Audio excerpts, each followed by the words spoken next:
Hey there guys, and welcome to my Let's Play of Demon Souls. This is going to be a full playthrough, and I'll try and not speak over any of the NPCs or any of the cutscenes or things like that. I am running the game on an emulator, and there is a few mods that I have installed in order to fix up some of the graphical issues with the game.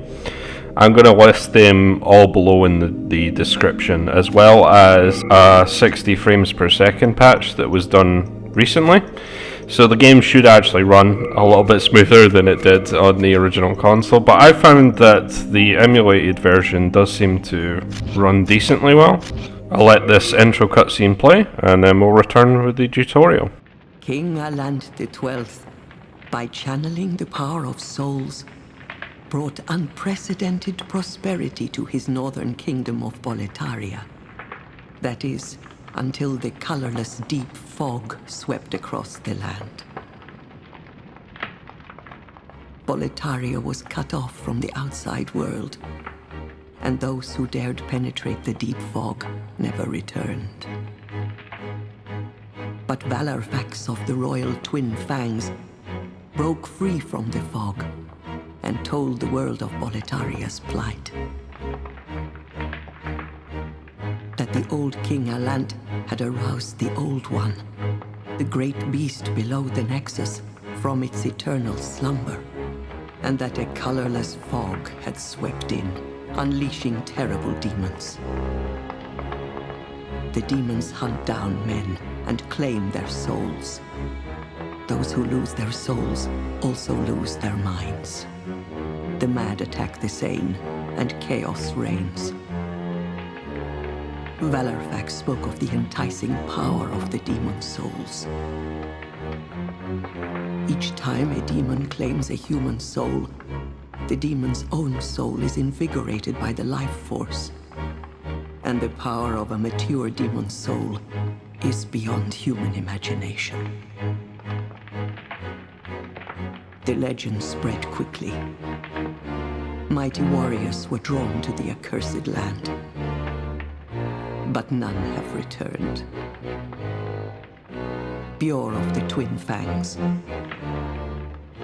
Yurt the Silent Chief, Sage Urbane, Skurver the Wanderer, the Sixth Saint Astraea and her knight Garl Vinland, and Sage Frake the Visionary. The colorless deep fog slowly creeps beyond Boletaria's borders. Humankind faces a slow and steady extinction. The deep fog will eventually swallow all lands near and far. But Boletaria has one final hope. A lone warrior who has braved the baneful fog. Has the land found its savior? Or have the demons found a new slave?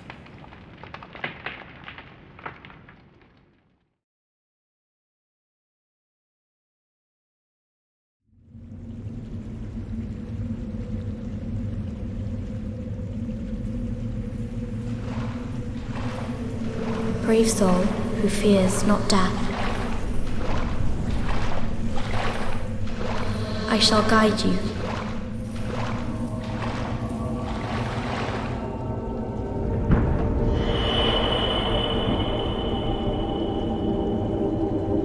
So that you may lull the Old One back to slumber.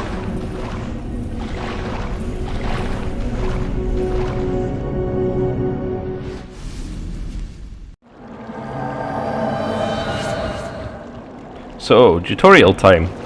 I'll just speak through this as I'm doing post-commentary, as the gameplay plays in the background. First thing is I'm trying to get rid of the fat roll that happens initially when wearing that armor. So we take off some of the armor. In this game, as long as your equip burden is half your maximum, then you will fast roll. There's only fast and fat roll in this game, there's no mid roll. So a couple things to note. I started as a Temple Knight, I think this is probably the best class if you want to mostly melee. I would say that the easiest class to start as in general, if you're a new player, is a royalty, because magic is just incredibly powerful in this game. But I already did kind of a Cliff Notes version video of magic in Demon Souls, so I decided to play a melee character, and I'm going to show you, if you follow the exact same steps as me, a really easy way to play through the game with a really great weapon. So I'm mostly recording this because of the recent remake announcement, which I'm of course very excited for. I have played through this game quite a few times. I find it to be rather on the shorter end. You'll see what I mean. There's more content in the later Souls games, but this game is still very fun. So I started out as a Temple Knight. What this means is I'll get access to a talisman, and I also have a heal miracle. It's not that useful because I can only cast it once before going out of mana. You'll notice that you actually do have a mana bar, like Dark Souls 3 in this game. There is also items that you can pick up in order to restore MP. The halberd is actually a really nice starting weapon for the Temple Knight as well. You can see the R2 there is not that useful, I would say. But the R1 has very good range on it, two-handed especially, it's nice. We are going to swap to parry this Blue-Eye Knight here. This one up here has a little bit of a habit of just blocking all the time, so I just go ahead and break his block here, and then just hit him for some damage, or wait until he actually tries to attack. And it's not too bad. Healing in this game is a little bit different because you can pick up these healing grass. There's a lot of different types. The Crescent Moon grass I have equipped right now just heals a small amount, but there are better healing grass that you can get. And you can actually have up to 99 of them on you at any one time. This is pretty much completely different from the way Estus or any of the other healing items for later Souls or Bloodborne or Sekiro works. So healing is actually quite generous here. It's more akin to sort of life gems from Dark Souls 2 in the fact that you can just buy a bunch of them, but unlike life gems, they don't restore your health gradually over time. They are instant. And this was a very short tutorial level, and you will fight a boss at the end here, Vanguard. He is not too difficult if you just stay around his right leg and just, whenever he does an attack, go behind him and hit him. If you die here, you will go straight to the next section of the game, but if you beat him, you will actually get some upgrade materials and some extra souls. He doesn't take too long to beat, but if he does hit you, you probably will die in 1 or 2 hits, so just be careful. But if you stay around his right leg, it's probably the best place to actually stay. The one annoying thing about him is he likes to just back up into a wall and make it kind of tight in terms of space.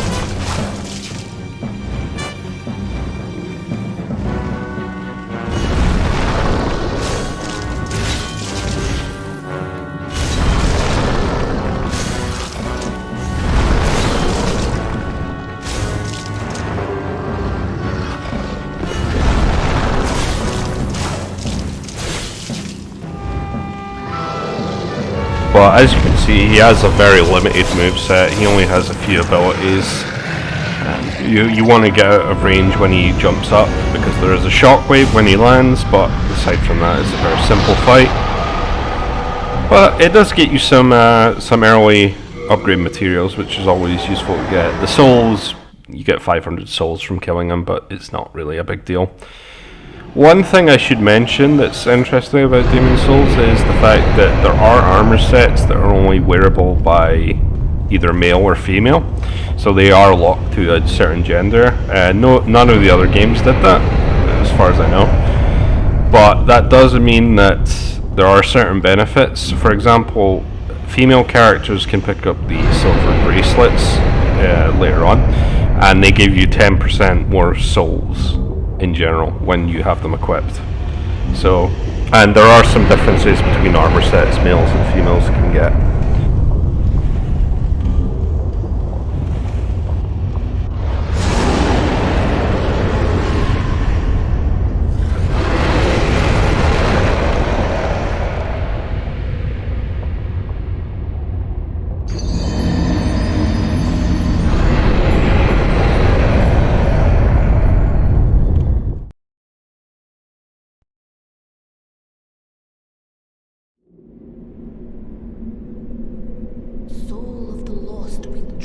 from its vessel. Let strength be granted so the world might be mended. Soul of the lost withdrawn from its vessel. Let strength be granted so the world might be mended. So the world might be mended.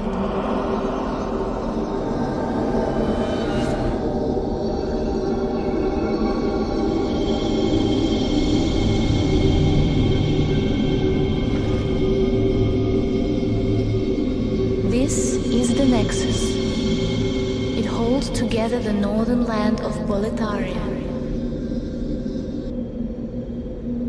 Thou canst not exit the Nexus, but each of the 5 archstones will connect them to another. As soon as we're resurrected here in the Nexus, what we're going to do is talk to a couple of the NPCs and then head into the first world. Well, you slipped through the fissure too, did you? You came for demon souls? Or to save this land and be remembered as a hero? Hunting for demons? Try one of the archstones. Now go. That is why you came, is it not? To this accursed Boletarian? I'm Stockpile Thomas. When the scourge came, I didn't know what hit me. When I came to, I found myself here, in the Nexus. My wife and daughter fell victim to the demons. But I would be worthless in battle. At the very least, I hope to lend my assistance to you brave slayers of demons. I would be happy to lighten your load and look after any excess baggage.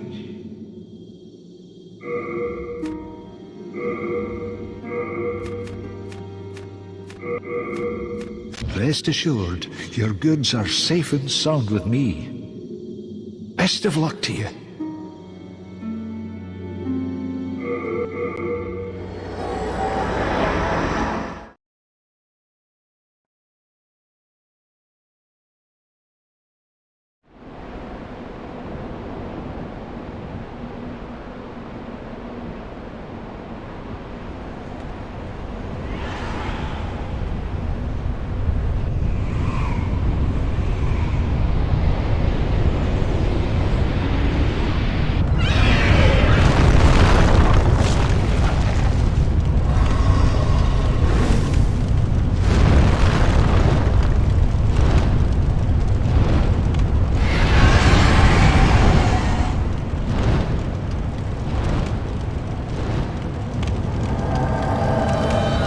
Alright, so we're in the first level of the Boletarian Palace. This is a forced level that we need to do first. And if you turn around from the starting area, you can get a couple healing items kind of sneakily hidden there. So the worlds in Demon Souls are typically numbered, and this is the first part of this world, so this is commonly referred to as 1-1. And there is 5 different archstones that you will eventually get to. But this is a very simple level that's kind of to get you acclimated to the game. You'll notice that since we died, we now have half HP in soul form as opposed to body form. So Demon Souls is actually quite punishing when you die. It completely cuts your HP in half. But a lot of the enemies in Demon Souls are quite, at least at this stage, are quite weak and don't deal that much damage. So they can be rather forgiving in that sense, but the fact that you've lost half your health is pretty daunting to begin with.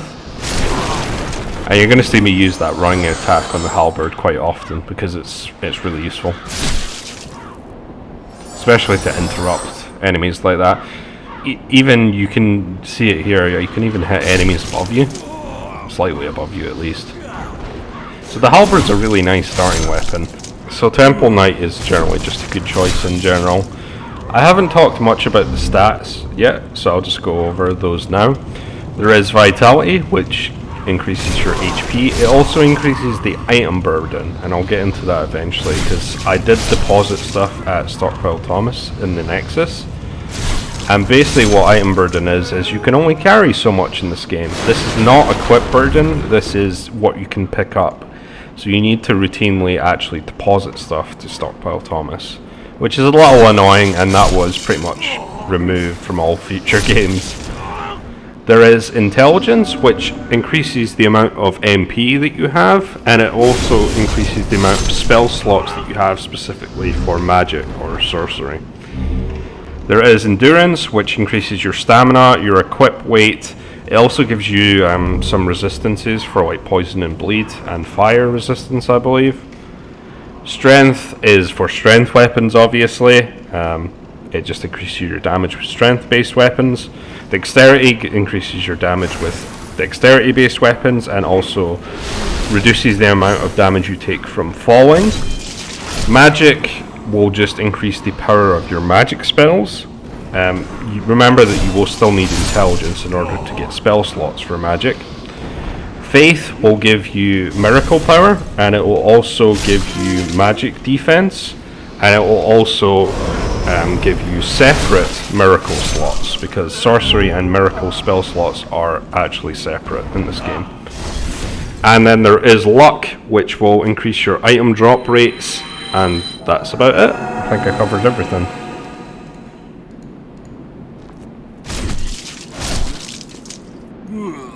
You may have noticed that I was playing a little bit sloppy in the last few enemies and not locking on and just completely missing my target, so try to avoid that.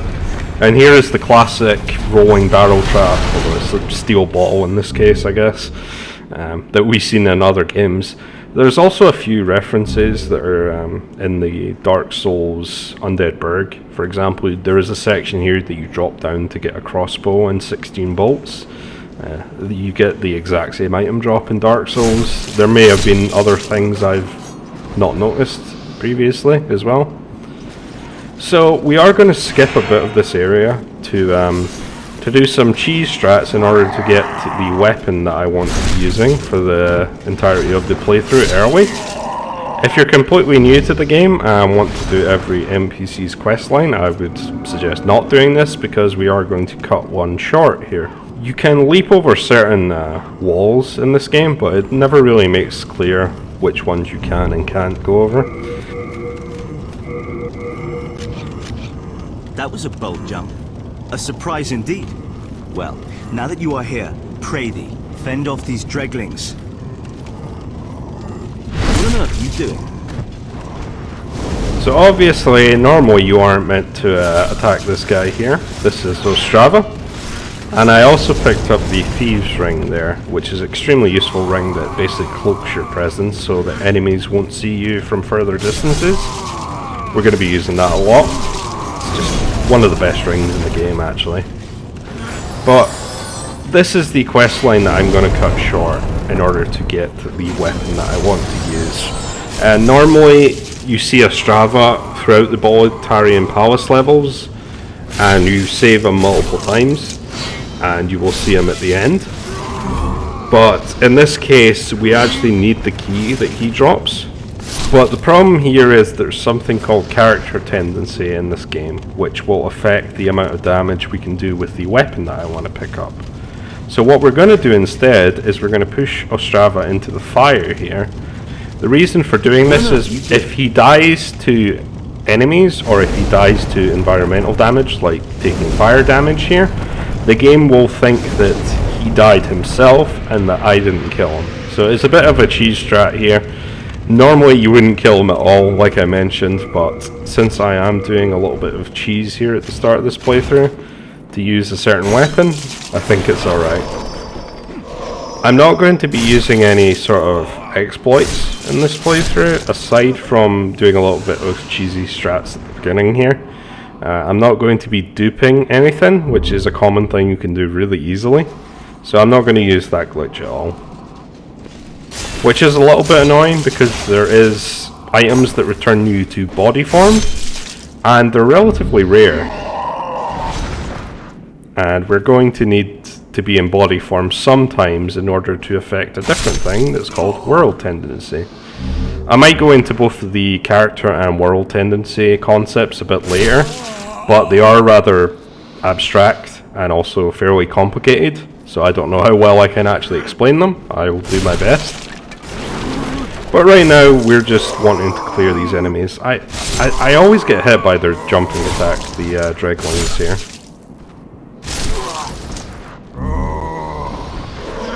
I'm going to clear this area, this section of the level right now, just because I'm here, so that we don't need to come back to it later, but I am going to make a bit of a backtracking effort in order to get the weapon I was mentioning.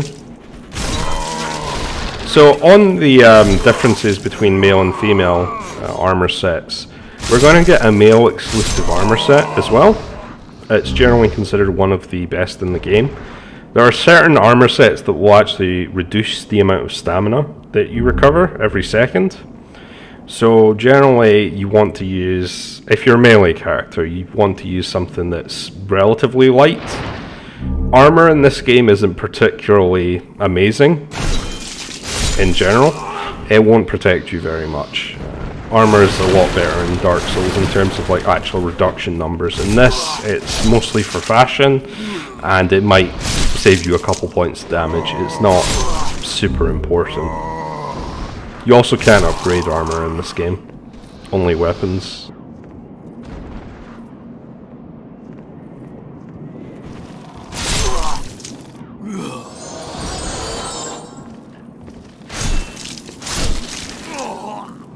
You can kind of see at this point how much the thief ring actually helps in terms of enemy detection. It really helps in terms of just not getting too many enemies at once and kind of slowly going through a level. One thing to note that I actually never visited this level is if you turned around there's actually a Dregling merchant on the other side.